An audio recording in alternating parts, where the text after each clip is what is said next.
نحمده ونصلي على رسوله الكريم أما بعد.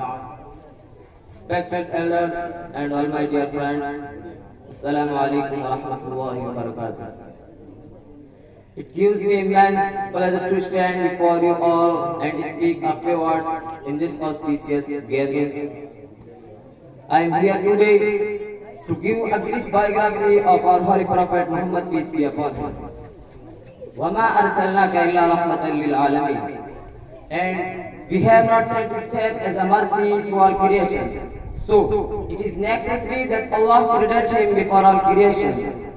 This is how he is the first soul, but he has sent to this earth as the last and final prophet of Allah. Our Holy Prophet Muhammad, peace be upon him, was born in the city of Makkah in the year 570. This year was known as the year of elephants.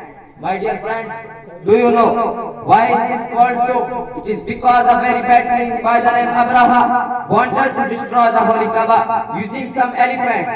But of course, Allah protected his house.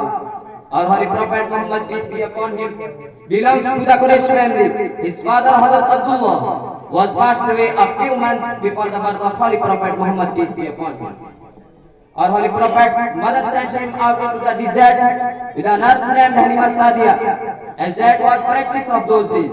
When the Prophet was 5 years old, he returned to his mother and his mother passed away. When he was 6 years old, the little orphan was then passed on the care of his grandfather, who passed away 2 years later. Dear brothers, we all should follow his footsteps to get success in this world and hereafter. Here I conclude my words.